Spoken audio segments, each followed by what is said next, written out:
In today's video, I'm going to be showing you how I built these giant floor-standing modular acoustic panels for about $60 each. I'm going to be taking you through a step-by-step building plan, including showing you all the materials and the tools that I used. So if you're looking to create a professional sounding space, unlike this one, look no further. Hey, what's up everybody? This is Fabio from Noise here at Boombox, the home of collaboration. Today we're going to be showing you how to make professional sounding panels to deal with those pesky reverbs and reflections in your room and or studio. The reason I decided to go with these massive modular floor standing panels is because I wanted to be able to reconfigure them easily depending on where I place my studio. It's also great because it means I don't have to drill any holes in the wall, and if you're renting a space and you don't want to have to deal with your landlord, then this could be the solution for you. I'm going to list all the materials and their measurements down below, but let's go ahead and start with the frame. So here with the wood, I have 2 cuts of 184 centimeters and 2 cuts at 60. Now there's a reason for this. The wood actually is sold at 224 centimeters. So I'm utilizing the full length of the wood. Now the width at 60 is because the rock wool that we're going to be inserting, the insulation which absorbs the sound, is 60 centimeters in width. Now although the materials for the panels only cost me $60, I did have to buy additional tools such as this hand drill right here and this drill bit. It did come in at about an additional $90, but it means I can build more panels in the future and I can always sell it when I'm done. I started by attaching the drill bit, making sure that it's nice and tight, and creating some pilot holes. This is going to make it so much easier to put those wood screws in. Now, as you can see, I'm just holding this together with brute force. If you have clamps, I would recommend doing this, but if you don't have any, you can just hold it in place. I'm changing to a Phillips screw head here. These are wood screws. I think they're about 2.5 inches long, and you'll see how easily they go in thanks to the pilot hole we screwed earlier. Okay, so we have the frame all set up, and now we're going to need one additional 60 centimeter piece of wood. Now this is going to go within the frame like this to basically make sure that it doesn't twist. When you make frames, sometimes they twist. They don't actually end up being entirely rectangular, but more like a is it a trapeze, if the one that goes like that, or a parallelogram? Anyway, I can't remember.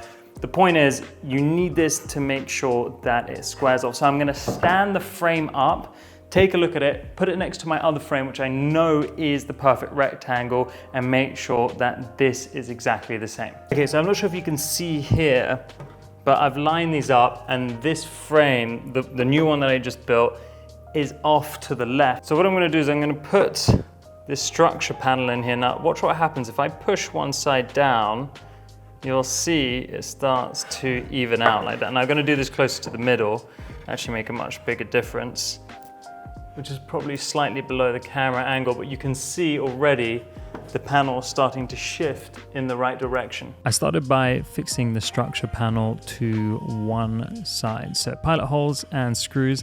Then I flip the panel around and I create this tension with the other side prior to drilling the pilot holes and screwing it in so that I can get that rectangle shape.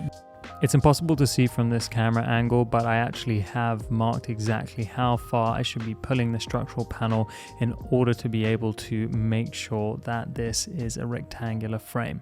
Now that the frame is completed, it's time to wrap it in canvas. Now you can use any material that allows sound waves to be absorbed. I found a canvas tarp, which is essentially what painters or builders use when they're decorating a house, to be cheap and effective. We're also going to need 2 additional tools. A pair of scissors for cutting the canvas, and you're probably going to think this is a bit weird, but you're going to want an iron to get rid of any creases before you stretch it over the frame. I've made quite a few panels in my time, and on the last project, I made the mistake of not doing this, and I had these creases on my panels, which annoyed me forever. It doesn't take that long, and it does make them look so much better. I'm not gonna lie, this was actually one of my favorite moments. I find ironing to be very therapeutic, so I put on my favorite playlist and or podcast and get cracking. There is another piece of canvas underneath this piece of canvas canvas so that I don't damage my dining table. Yes, my canvas got a little bit wet, but I wasn't really worried because I knew it was going to dry very, very, very quickly.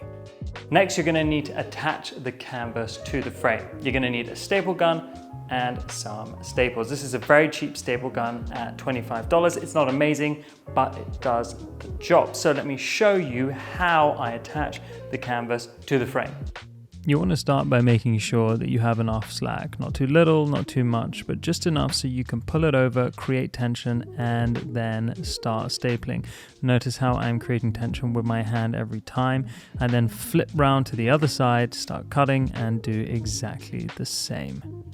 Now, when it came to the corners, I did a pretty terrible job. This is a much better corner that I filmed. I wouldn't want to show you what I did on the other one, but I'm doing this double fold. One is a 90-degree angle, and then I pull the rest of the fabric over, again, trying to create that tension, and then stapling to hold it secure. It's rock wool acoustic insulation time. So I'm laying out a big plastic sheet. Here I am carrying the extremely heavy mineral wool, gloves and mask, of course, because I don't want to be breathing those fibers in as I'm cutting it up with that knife and those pair of scissors. So it took me a second to get the rock wool out of the plastic, and then I realized that I actually made the frames a little too tight, and I struggled with this. As you can see, I'm trying to figure out why it won't just slide in as it has in the past. I tried multiple angles, including this one right here, which no one wants to see that. Then I thought to myself, well, maybe gravity will be my friend, and I was right. Notice how it slid through really easily. There was just way too much friction against the canvas when I was doing it flat.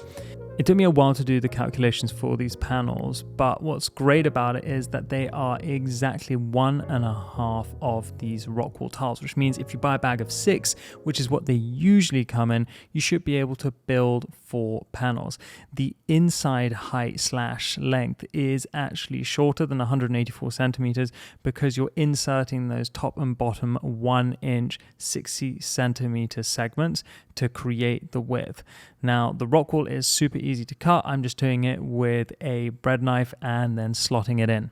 Because I had a lot of spare canvas, I use these cuts to cover the back. So I'm just cutting to size here and then tucking it into the sides and using a piece of cardboard to wedge it in.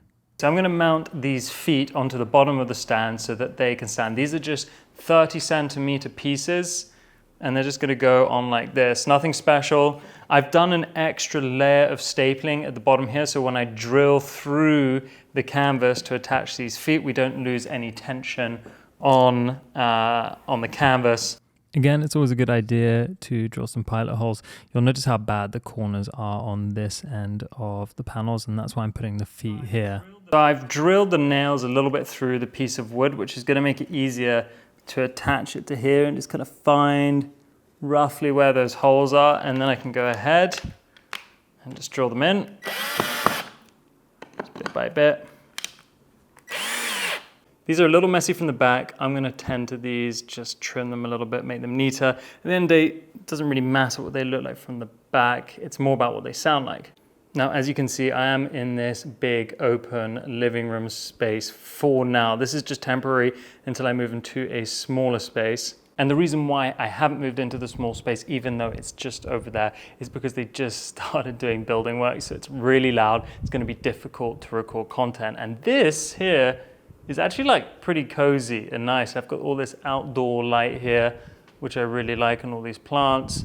And then this nice couch just back here. So here are the panels, and I gotta say, they look and make the room sound fantastic. I'm really happy with how these turned out. I would say all in all, it probably took me about 2 days to build all these panels, maybe 3, including the planning.